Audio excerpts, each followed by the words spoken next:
Իդեալ համակարգը եկամտահարկի վերադարձի օրենքի շահառուների միջև տեղաբաշխում է մինչև 2.5 միլիարդ դրամի վերանորոգման սերտիֆիկատներ։ 5000 ընտանիք կարող է ստանալ 500,000 դրամ արժողությամբ վերանորոգման սերտիֆիկատ, մոտենալով Իդեալ համակարգի ցանկացած խանութ սրահ։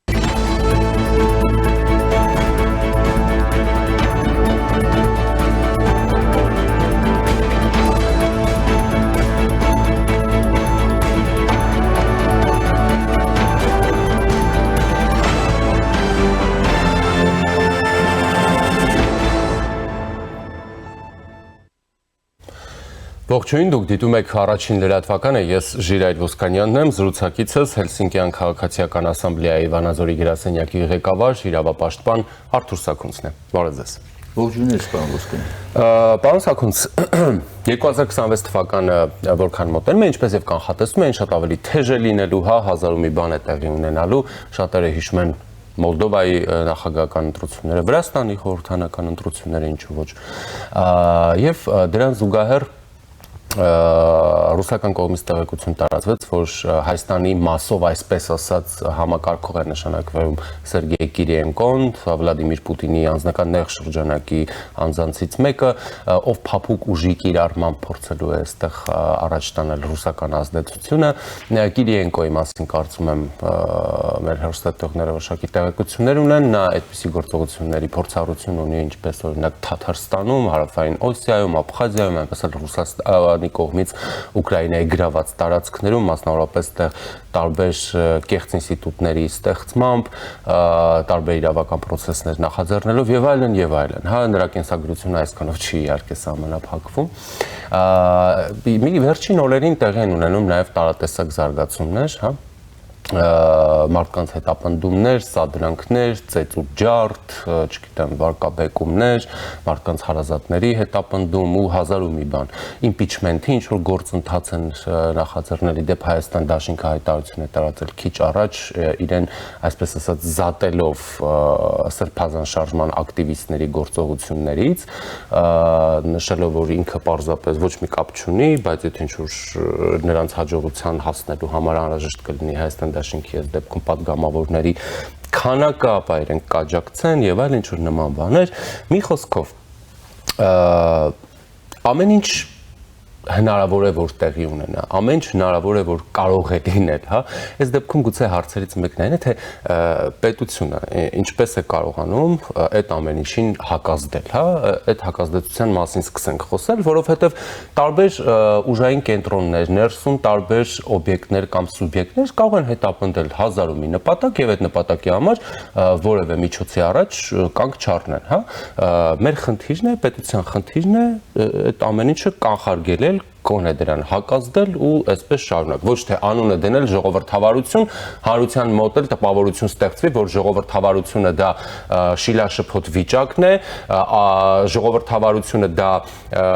պետության դավաճանի եւ ընդդիմադիրի միջև սահման գոյություն չունենալն է, ժողովրդավարությունը դա ատելության խոսքն է, դա բռնությունն է, ուժի կիրառումն է եւ այլն եւ այլն։ Տեսեք, պարոն Ոսկանյան, այն իրավիճակը, որը դուք նկարագրեցիք, որ հնարավոր է տեղի ունենալ, սա եւ նաեւ այն բառապաշարը, որ օգտագործվում է, բառապաշարից նկատում գնահատման առումով, սա մի քաոտիկ վիճակ է ստեղծում, որում որևէ սկզբունքներ, որևէ չափանիշներ կարծես թե գոյություն չունեն եւ ով ինչ պես պատկերացնում է, այնպես է գնահատականներ է տալիս, չէ՞, եւ չկա այդ մի չափիչ գործիքը, կարծես թե, որով պետք է գնահատես եւ նաեւ վարքագիծ դրսեւորես։ Ես շատ հեռու չեմ գնա։ Մարդու իրավունքների եւ հիմնարար ազատությունների եվրոպական կոնվենցիայով արձանագրված, ամրագրված մի շարք իրավունքներ ունեն սահմանափակման նաեւ կետեր։ Օրինակի համար հավաքների ազատությունը, կարծիքի արտահայտման, տեղեկությունների ստացման եւ տարածման ազատությունը, անձնական կյանքի անձեռնխելիության ուրեմն իրավունք եւ այլն։ Մի իրավունքների մի շարք կա, որոնք կոնվենցիան նախատեսում է, որ կարող են սահմանափակվել, եթե դա անհրաժեշտ է ժողովրդավարական պետության անվտանգության, հասարակական կարգի պահպանման համար։ Այսինքն ժողովրդավարական պետության պաշտպանության գործիքները կոնվենցիայի մեջ ամրագրված են։ Որովհետև ժողովրդավարությունը չի ենթադրում ամենաթողություն։ Չէ, դրանից իրավունքների այդ էլ բանա, հա, այդ գնահատում ամենաթողությունը խոսքը վերաբերում է, որ իրավունքների իրականացումը կարող է սահմանափակվել օրենքի հիման վրա եւ այն հիմնավորումներով, որ ես թվարկում եմ, ասեցի, ժողովրդավարական պետության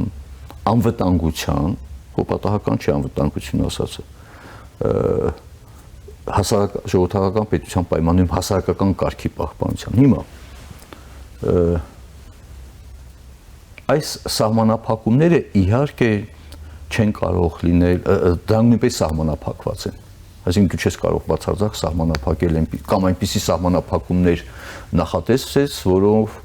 որի հետևանքով կարող է ընդհանրապես այդ իրավունքը դառնալ ձևական կամ վերանալ։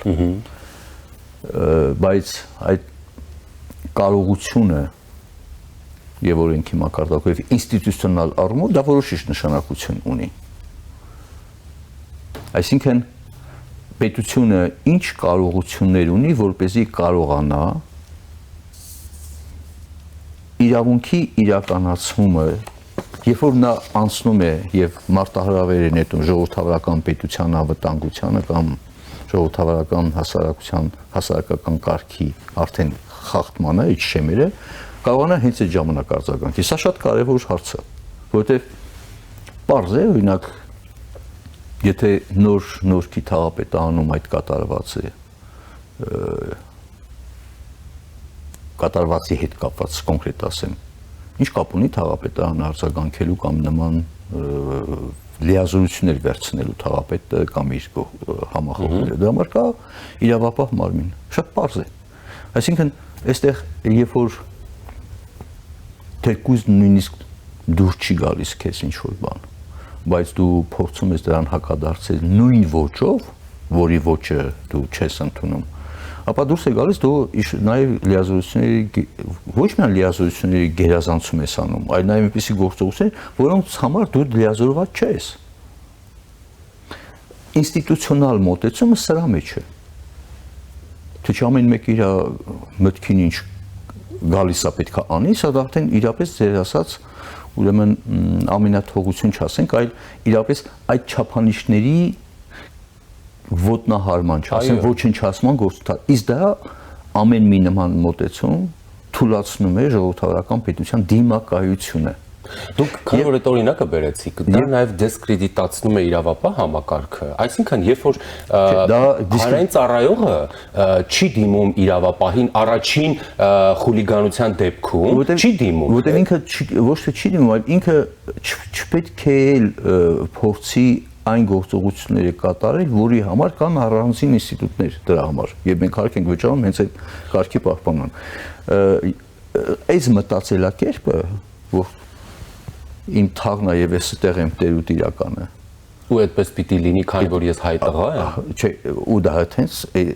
դա այդ պետության մոտեցում չի։ Դա կատեգորիա չի։ Ես կարող եմ վերել մեկ այլ օրինակ։ Ամենածայրահեղ, հա, դեպքը իհարկե դա ուղղակի պետության ֆունկցիաների առումով, գործառույթների պատշաճ իրականացման առումով, օրինակ քրեակատարական հիմնարկում, մի քանի օր առաջ տեսանք ՑՄ ազատազրկվածների նկատմամբ ուժի անհամաչափ կիրառումը, ոչ իրավաչափ է թե ինչ, դա էլի պետքա քննությամբ ասվի։ Ես շատ կարճ ասեմ ինչ մասն էր խոսքը, ըստ մամուլում սպրտած տեղեկությունների, այնտեղ ներքին բունտներ, որը հասունացվել էր ինչ-որ քրեական ենթամաշակույթ կրող անձի համար, իհարկե այստեղ այդ երկրորդական հարցը, երկրորդական չի։ Քրեական ենթամշակույթի ձևավորման կանխման համար պատասխանատու է հիմնարկը։ Հիմա որպեսզի ավելի հասկանալի ասեմ, հիմնարկում որևէ մեկը, այդ էլ փակ հիմնարկում, որևէ մեկը, իստանապես հասարակ, եթե մեկը փորձում է ուրեմն քրեական հիերարխիայի ձևավորել եւ տեղ ունենա, առանց քրեակատվական հիմնարկի ծառայողների չի կարող այդ ինֆորմացիան տարածի։ Չի կարող այդ կներեք այդ արտահայտությունը, հա, կրիմինալ քսիվ կամ բանը փոխանցի։ Այսինքն դուրս եկած հիմնարկը ինքը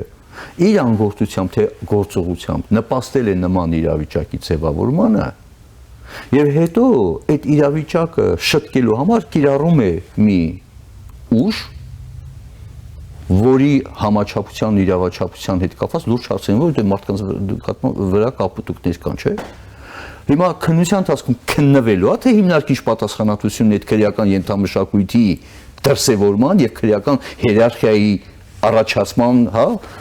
պատճառների մեջ կամ այդ երևույթի մեջ։ Խիստ կասկածում եմ, հասկանում եք ոնց է, որ լինի բազմակողմանի օբյեկտիվ քննություն։ Այսինքն ես սա ինչ եմ ուզում այդ մի խտացված, հա, տարբերակով ասեմ։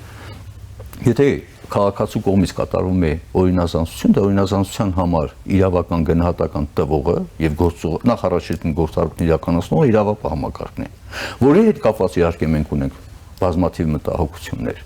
Եվ այստեղ է որ մենք պահանջը ներկայացնում ենք, որպեսզի իրավապահ համակարգը իրապես գործի մարդու իրավունքի, հա, սկզբունքների հիման վրա մեկ համաչափ գործողություններ եւ իրավաչափ գործողությունների հիման վրա, հա։ Եվ երբ որ սա չկա, կամ դուրս եկած թաղապետը կամ թաղապետարանը վստահություն չունի իրավապահ մարմնի նկատմամբ, թե գտնում է որ այդ լիազորությունը նա պետք գործ չունի տեղանելու։ Հասկանում եք, մի ամբողջ խնդիրների մի ամբողջ հարց է առաջանում, հա, որի պարագայում էլի պատասխանատվությունը, հիմնական պատասխանատվությունը ում պետության վրա հանձնից իշխանության։ Դու պետության դիմակայություն ասած, պետության ինստիտուցիոնալ կարողության ասած, հանրության մոտ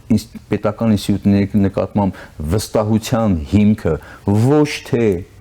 թեկուզ նման գործողություններին, հա, ուժային նկատի ունեմ բռնիությամբ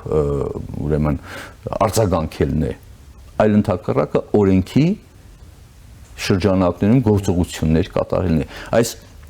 իրավական համակարգի մտածողությունը պետական պաշտոնատար անձանց մոտ, որ իրավական պետություն է, սա պետք է լինի անկյունակարային։ Գիտեք, պաշտոնն ու անձը երբ որ նույնականացնում են, մենք ունենք այս հետևանքները։ Պաշտոնատար անձը պետք է գիտակցի, որ այդ պաշտոնում նշանակվել է որոշակի գործառույթներ իրականացնելու, եւ սա իր հորտնից չի բերել։ Ոչ էլ դա ինքը ու այդ իշխանության բանը աթոռը, հա,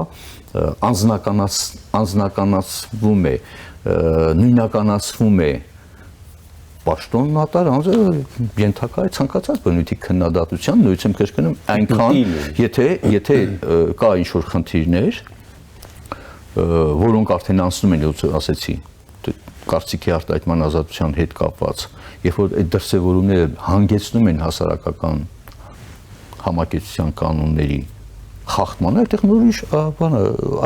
այլ միջոցներ են կիրառվում։ Օրենքով սահմանված տարբեր ուրեմն միջոցներ։ Օրենքի, հասկանում եք, երբ որ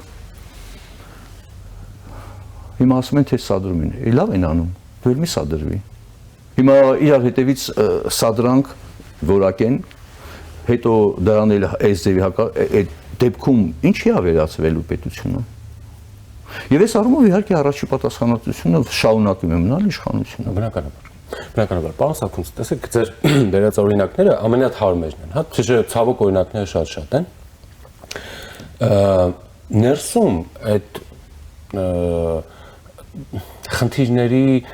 ախտորոշման մեղմացած դժվարություն ունենալով, այդ դրանց արձագանքման հետ խնդիր ունենալով, դրանց հակազդելու հետ խնդիր ունենալով, մենք ինչպես ենք հիմա մեր արտաքին խնդիրներին ախտորոշում, հակազդում, արձագանքում, ես նկատի ունեմ նաև առանցքում ունենալով 2026 թվականի ընտրությունները, որին մենք տեսնում ենք շուրջ բոլորը թե ներսում, թե դրսում պատրաստվում են։ Տեսեք, նախ առաջերտին այն հիշատակեցիք չէ Կիրիենկոն նաև Ռոսատոմի ուրեմն պատասխանատուներ, չէ, չգիտեմ հիմա շարունակում է լինել այդ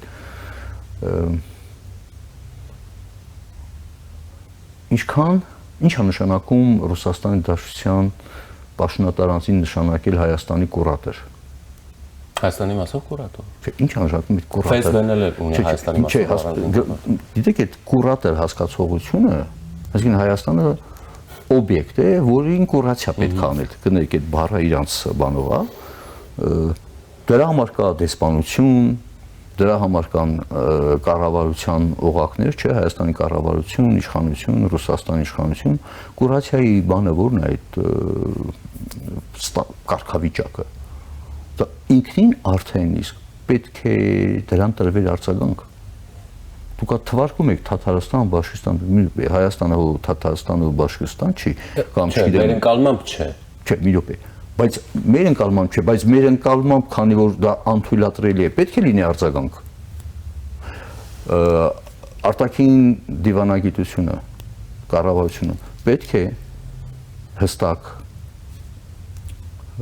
դիրքորոշում եւ գնահատական տա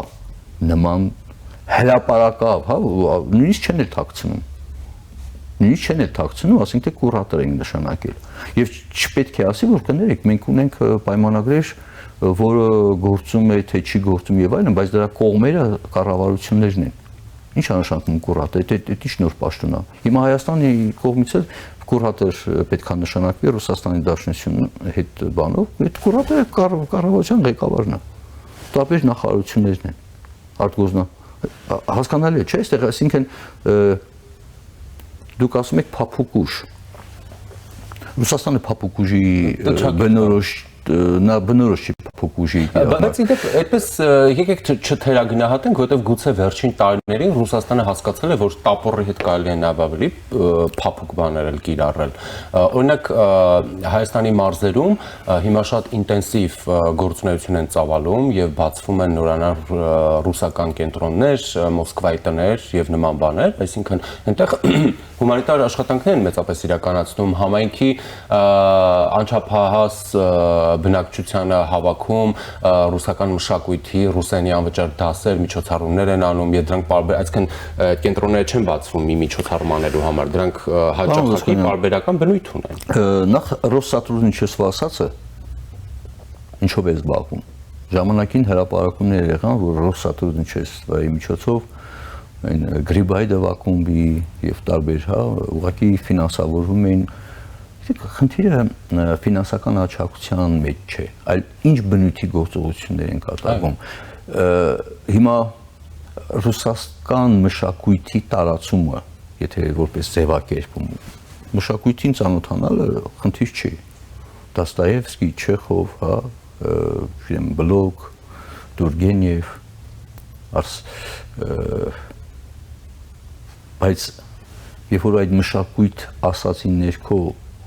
բեռնապետական ռեժիմի պրոպագանդա է կատարվում, մեկ հեռարձակում են այդ ռեժիմի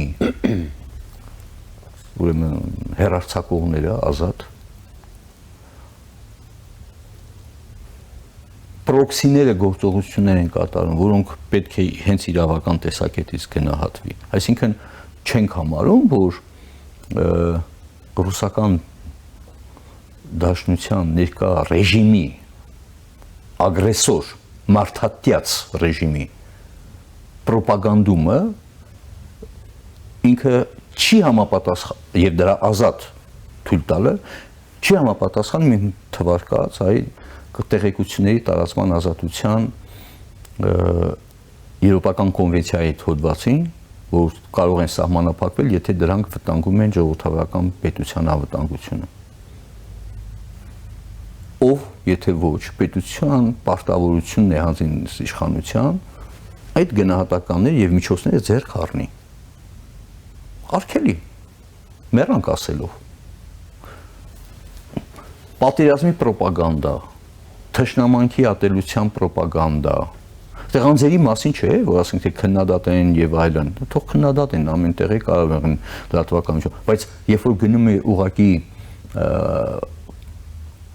ագրեսիայի պրոպագանդա, քարոզչություն չի կարող ասենք թե ուկրաինացիների նկատմամբ լինի ուրեմն ագրեսիվ Հայաստանի նկատմամբ կամ հայերի նկատմամբ լինի ոչ ագրեսիվ կամ տարբեր, հա, այդ նույն ռեժիմն է, նույն մտածողությունը։ Եվ այս հարցերի լուծողը, եւ որ դու այդ հարցերի լուծողը, այսինքն հանձնից իշխանության միջոցներից չի ձեռք առնում, ավելին դու գնում ես բան, մայիսի 9-ի այսպես կոչված տոնակատարությանը, արարողությանը Պուտինյան։ Դա շատ նման է 1936 թվականին Բերլինում ամառային օլիմպիական խաղերի կազմակերպման այդ արարողությունը նացիստների արդեն կողմից, հա, որից հետո արդեն 2-3 տարի հետո սկսեց համաշխարհային պատերազմը։ Նույն այսինքն սխալներ արդեն եղել են, չէ՞, երբ որ դու անտեսում ես այդ վտանգները, այս պահին մեր Հայաստանի նման պայմաններում մնացածները, որոնք ակնհայտ գտնում են պրոպուտինյան, պրոռուսական չեմ ասում, դա էլ է բան, խեղաթյուրում, պրոպուտինյան եւ պրոռուսական խիստ տարբեր են։ Հիմա ուղղակի կայսերապաշտական այդ ամբողջ քաղաքականությունը Պուտինյան ռեժիմը հասցրել է մի ամբողջ վիճակի, որ այս պահին նույնիսկ պրոռուսական լինելը, ասենք թե կամ ռուսական դաշտի վրա գտնվելը, երբ որ այդ ռուսականը ինքը ագրեսոր է հանդիսանում, հրահրող է հանդիսանում, մարդատյաց է հանդիսանում, սա ուղղակի անպատկերացնելի է, հա, ինքնին։ Սա էթնիկ պատկանելիության մասին չխոսալ, քաղաքականության բովանդակության։ Բայց եթե դու լեգիտիմ ես համարում, մնացած գործողությունները, որոնք ուղղված են այդ քո կողմից լեգիտիմ համարվող կառույցի, ուրեմն աչակցողների տեսակետից, նրանք էլ են իրենց լեգիտիմ համարում։ Նրանք էլ են իրենց լեգիտիմ համարում, եթե թույլատրված է որովհետեւ դիրքորոշում չկա, որովհետեւ գնահատական չկա, որովհետեւ միջոցներ չկա, հետեւաբար ես ազատ եմ նույնպես այդ նույն գործողությունները, որոնք ուղղված են ժողովրդավարական պետության, անվտանգության, դա եմ ընդունելի է։ Այսինքն մթնոլորտը այդ չափանիշների հիման վրա ձևավորված վերաբերմունքը բացակայում է, դրա հետևանքով մթնոլորտը չի ձևավորվում, հա, ինչն է թույլատրելի որում թե այդ թույլատրելիության սահմանները, հա, չկա այդ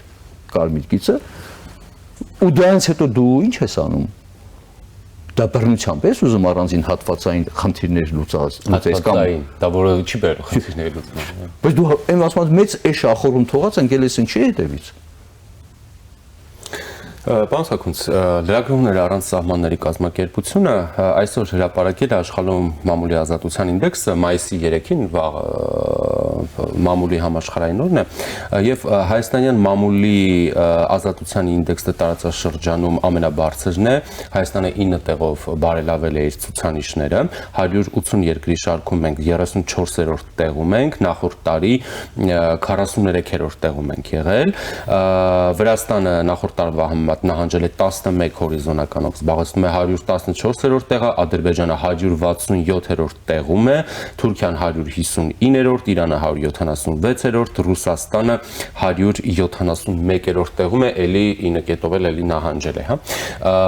Շատ լավ է, որ Հայաստանում մամուլը ազատ է, շատ լավ է, որ մեր ժողովրդավարությունը չափվում է նաև հենց մամուլի ազատության ինդեքսով, բայց գիտեք ինչն է վատը, մամուլի ազատությունը եւ ժողովրդավարությունը օգտագործվում է հենց այդ նույն ժողովրդավարության դեմ, գործիքայնացվում է այդ ժողովրդավարության դեմ, երբ քաղաքական, էթնիկական ու հազար ու մի բաղադրիչներով պայմանավորված մամուլը գեներացնում է ատելություն, մամուլը գեներացնում է թիրախային միջավայր մթնոլորտ եւ դա անունը դնում ենք ազատ մամուլ, անունը դնում ենք ժողովրդավարություն եւ մյուսը ժողովրդավարություն, էլեկտորալ ժողովրդավարություն, մեր ընտրական գործընթացները ժողովրդավարական են, այս են, այն են։ Բայց եթե ժողովրդավարության այլ ինստիտուտներ, ժողովրդավարության մեր երկրի այլ կարիքները չեն բավարարվում, չեն զարգացվում, հարցականի տակ է մնալու նաև հենց այդ էլեկտորալ ժողովրդավարությունը, որպես այսպես ասենք ինստիտուտ կամ դրա տեխնիկական դրսևորում, չէ։ Եթե այսինքն Հայաստանին այլևս էլեկտորալ ժողովրդավարությունը բավարար չէ, որովհետև ինչպես համաշխարհային փորձն է ցույց տալիս, նաև մեր փորձը արդեն թեկուզ տեղական մակարդակով օգտագործելով ժողովրդավարության էլեկտորալ ժողովրդավարությունը կամ դրա տեխնիկական մասը ոչ ժողովրդավար ուժերը գալիս են իշխանության եւ ոչնչացնում, այսինքն դա նաեւ սպառնալիք է, որ այդ մի ինստիտուտը եւս կկանգնի ոչնչացման եզրին, որովհետեւ ժողովրդավարական այլ ինստիտուտները չեն զարգանում։ Տեսեք, պարոն Ոսկանյան, նախ եկեք մի հիմնարար սկզբունքելի արձանագրենք կամ հիշատակենք։ Ես հիշեցի այս պահին Միացյալ Նահանգների հիմնադիր հայրերից մեկի Թոմաս Ջեֆերսոնի հայտնի խոսքը։ Եթե ասում ինձ ասեին ընտրություն կատարեք իրազեկված քաղաքացին եւ կառավարության միջեւ, ապա ես անպայման իրազեկված քաղաքացիների օգտին կլինեի։ Այսինքն հանրության իրազեկ լինելու իրավունքը տեղեկություններ ստանալու, տարածելու իրավունքը դա հիմնարար իրավունքներից մեկն է։ Բայց էլի գալիս են կոնվենցիային։ Այն տեղեկությունները, կարծիքները, որոնք վտանգում են ժողովրդավարական պետության անվտանգությունը, նրանք օրենքի ուժով կարող են եւ պետք է սահմանափակվեն։ Հարց է թե օրինակ ինչ գործիքակաս պետք է կիրառվի։ Որովհետև տեսեք այդ նոր երևույթ չնայած միշտ ա եղել, բայց հիմնականում հիմա արդեն մի քիչ ավելի դա տարածվել տեղեկատվական տեխնոլոգիաների զարգացման արդյունքում։ Հիշում եք, ասում են, որ ամենամեծ ծավալով սուտը տարածվում է պատերազմի ժամանակ եւ ընտրությունների նախորդ ժամանակահատվածում, չէ՞։ Դա է բնորոշ եղել։ Եվ մի շարք պետությունների օրինակներով, ասենք նույն Ռումինիայի օրինակով, նույն Մոլդովայի օրինակով, տեսնում ենք, թե տեղեկատվական տեխնոլոգիաները ինչպես են, եւ ոչ միայն այդ, բայց ամենաթարմ օրինակներն եմ ասում, որովհետեւ նման տեղեկատվական այդ տեխնոլոգիաների կիրառումը հանրային կարծիքի ձևավորման վրա նույն Միացյալ Նահանգներում է կիրառվում, Եվրոպական միության պետություններում է կիրառվում։ Խոսքը վերաբերում ապատեղեկատվությանը։ Այո։ Ապատեղեկատվության տարածումը ժամանակակից տեղեկատվական տեխնոլոգիաներով, այո, լրջագույն մարտահրավեր է ժողովրդավարության համար։ Ես հիշեցի, ուրեմն Սիրիայից փախստականների քանակի հետ կապված, երբ որ մեծ ուրեմն աղմուկ էր բարձրացում, չէ՞, Ռուսաստանը, Բելարուսը օգտագործում են փախստականներին անգամ այդ Եվրոպական միության սահմաններին, այդ ճնշումներ գործադրելու եւ այլն։ Ամբողջ Չեխոսլովակիայում, Չեխիայում ներողություն, ընդամենը ես խոսում եմ իրենց ներկայացուցիչներից մեկի խոսքերը։ 368 Սիրիայից փախստականներ ընդամենը ամբողջ Չեխիայում 8 միլիոնանոց, բայց այնպիսի աղմուկ էին բարձրացրել, որ կարծես Չեխիան հեղեղված է սա ուրեմն փախստականներով եւ ամբողջ Չեխիան ուրեմն բավական լուրջ վտանգների տակ է։ Այսինքն նա տեսեք ինչա թիրախանում, որ փախստականները դրանք մարտահրավեր են, վտանգ են եւ նրանց քանակը այնպիսին է, որ իրապես մենք այսինքն անապահովության դրա զգացում էին առաջացնում։ Էլ չեմ խոսում ընտրությունների ժամանակ, ասենք թե այդ ապատեղեկատվության տեխնոլոգիաները ոնց էին տարածվում, հա։ Միակ արդյունավետ միջոցը տեղեկատվության տարածումն է օբյեկտիվ։ Ապատեղեկատվության դեմը առնելը, եկեք նայենք, դու չես կարող ինչ-որ սահմանափակես դրանց տարածումը։ Նույնիսկ մեր կյանքում է եղել Հայաստանի պատմության մեջ, եթե կհիշեք 2008 թվականի մարտի 1-ից 20-ը, երբ որ արտակարգ դրության ռեժիմ հայտարարվեց, մամուլի Ազատություն ռադիոկայանը հիմնականում այն ժամանակ, հա, բաներից մեկն էր, թերթերը, Բայց մենք ինչ էինք անում, ունեինք հատուկ ծրագրային միջոց, հա, որով շրջանցում ենք այդ սահմանափակում եւ այնուամենայնիվ Ազատության ռադիոկայանի հաղորդումները կարողանում ենք լսել կամ առանձին կայքերը, որոնք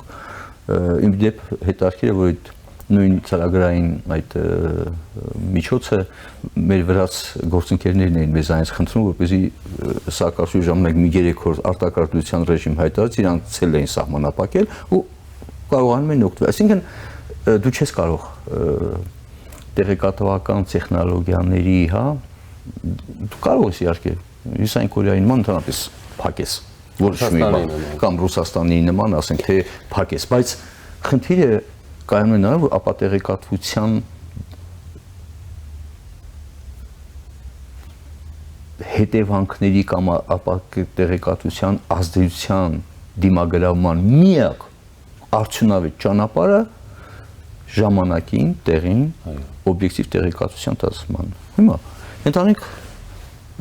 եւ միաժամանակ սխալները,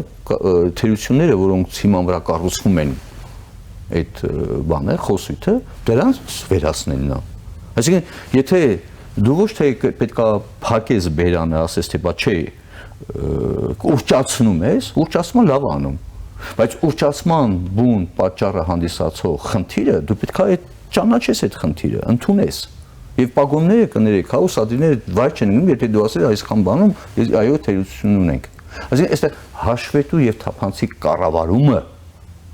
նշում, հաշվետու եւ թափանցիկ կառավարումը ապատեղեկատվության դեմ միակ արդյունավետ միջոցն է։ Այն դեպքերում, երբ որ կա ատելության խոսք, դե արդեն դա հա թշնամանքի խոսք եւ հասարակական կարգի համակեցության կանոնի այնպիսի խախտումներ հանգեցնող գործողություններ, հա, ապա իհարկե դրանք օրենքի ուժով ենթակա են պատասխանատվության։ Եվ այստեղ էլ մի հարց, հատկապես հավաքների հետ կապված, անընդհատ մենք ունենում ենք այդ խնդիրը։ Այն մարդիկ, որոնք խախտում են խաղաղ հավաքի կանոնը, նրանց պետք է առանձնացնել, բայց խաղաղ հավաքի գործընթացը պետք է դուք ապահովես, դա քո պարտավորությունն է, ոչ թե խառնիխուռը, հա, ով պատահի, հա, խախտող, չխախտող, բոլորին մի տեսակ մոտենաս։ Ու դա է ամբողջ խնդրեմը։ Հիմա կարող եք ասել, դա պետք է կարողանան, չէ՞, ասենք թե ունակություն ունենան իրավապահ։ Այո, պետք է ունենան, բայց դրա մասին է խոսքը։ Դրա մասին է խոսքը։ Երբ որ գիտեք, երբ որ իշխանության ներկայացուցիչ, սա մեր մոտ գոնե 30 տարին մեզ համար մեր կյանքը դաս պետք է լինի հետևյալ։ Եթե իշխանության ներկայացուցիչը մնում է անպատիժ, քաղաքացու կամ որոշ խմբի մոտ մտածելակերպը ձևավորում, եթե նա մնում է անպատիժ, ապա ինչի պետք է ես չմնամ անպատիժ։ Այո։ Սա շատ իմ ասում ուղիղ արձագանքվում է, ուղիղ միանգամից ուրեմն դրսևորվում է։ Եվ այստեղ պատասխանատվությունը իշխանության եւ պաշտոնատար անձանց չանելու այնպիսի գործողություններ, որոնք հանգեցնում են պատիժ կրելու։ Ավելին նաև պատասխանատվություն կրել, եթե դու խախտում ես կանոնները, հա, առանցքային նշանակություն է հանրային տրամադրության ձևավորման համար։ Հանրային հասարակության, գիտեք, հասարակությունը ոչ թե բան են, ինչ որ ռոբոտներ են, որոնք ասենք թե ծրագրավորում ես ու բոլորը պետք է մի կանոններով շարժվեն, չէ, մտածելակերպը, մոտեցումը արժեքների տեսակետից թելադրող, չասեմ, այլ ձևավորողը իշխանավորի պահվածքն է։ Ինչպիսին պահվածք դրսևորում ես, այնպիսի էլ արձագանք ստանում ես։ Բաթավշա հեղափոխությունը ինչ եղավ 2018 թվականին։ Հենց անարդարության, անպատժելիության հետևանքով։ Քանակը չի է, կարող ասենք թե շարունակաբար, հա, ասենք թե վիճեմ միլիոն հատեր է ձևի բան դրա համար հանգեցեց, լավ 100-ը չի հանգեցնելու, չէ։ Անպատժելիության վարակը, վիրուսը ինքը պետք է կանգնեցվի։ Եվ դա պետք է օրենքի առջև բոլորի հավասար պատասխանատվության սկզբունքը գործի, սա է ուրեմն հիմնական այդ ճանապարհը, որի պարագայում որևէ մանիպուլյացիա, հա, չունենա այն կործանարար ազդեցությունը, որ ունենում են։ Ինչի համար են կործանարար կամ ուրեմն այդպես բացասական, հա, ազդեցություն ժողովրդավար, որտեղ այդ ապանջելիության դրսևորման հետ կապված հարցեր կա։ Մեկ, որը նյութ է հանդիսանում, հիմք է հանդիսանում ապատեղ, որտեղ ապատեղը կա ամբողջովին սուտ ասածը, հա, շատ ավելի հեշտ է հերքելը, չէ, սուտը չի ընդունվում, բայց կիսա ճշմարտությունը ամենավտանգավորն է, որի մեջ կա եւ ճշմարտության հատիկը, եւ ոչ ճշմարտության հատիկը, եւ երբ որ խառնված մատուցում, ապա սա բավական, եւ այդ առումով ես նշեցի մի քանի կարևոր հանգամանքներ կան, եւ այդ առումով իհարկե իշխանությունը պետք է լինի բավական հաշվետու, թափանցիկ եւ օբյեկտիվ տեղեկատվության տրամադրման աղբյուրը, որտեղ տեղեկատվության աղբյուրը ինքն է հանդիսանում այնպիսի խնդիրների վերաբերյալ, որը հանրային հնչեղություն եւ նշանակություն ունեն։ Եվ չվախենալ, նույնիսկ եմ գրել, չվախենալ թերություններ ընդունելուց։ Այդ ուռա բանը, որ կատարեցինք, լավ ենք աշխատում եւ այլն, կամ բանը համագումարային այդ զեկույցները, չէ, որ կատարել եւ գերակատարել ենք պլանները եւ այլն, այդ արդեն ուղղակի ծիծաղելի է անգամ։ Շատ պետք է պատասխանատու եւ մարդկանց միշտ մտածել է պետք այն բանի մասին, որ մարդիկ մտածելու կարողություն ունեն, չպետք է թերագնահատել մարդկանց մտածելու կարողությունը, գնահատելու կարողությունը, վերլուծելու կարողությունը եւ չպետք է դիտարկել նրանց որպես ընդամենը քարոզչության սպառողներ, հասկանում եք, անկախ թե ում կողմից եւ պետք է հարգալից լինել մարդկանց մտածելու կարողության, սա է միակ տարբերակը։ Իսկ եթե դու դրսևորում ես այդպիսի ինչ-որ գործողություններ, ապա իհարկե կծաղկեն թե ապա տեղեկատվությունը, թե հիբրիդային, այսինքն գիտեք ոնց է միջնաբերդի կամ քո բերդի, եթե այսպես ասենք, հա, պետության հասկացողությունը քանդման խնդիրը ոչ թե դրսի հարվածելուց կա, այլ ներսի անկայունությունից է գալիս, ներսի անկարողությունից է գալիս, ներսում, հա, երբ որ տրոյական ձիեր են ներխուժում եւ այլն, բա ով է մեղավոր։ Շնորհակալ եմ, պարոն Սարգսյան։ Շնորհակալ եմ, ես եմ շնորհակալ։ Զրուցակիցս Հելսինկյան քաղաքացիական ասամբլեայի Վանաձորի գրասենյակի ղեկավար, իրավապաշտպան Արթուր Սաքունցն էր, ես Ժիրայր Ոսկանյանն եմ, մնացեք Առաջինի հետ։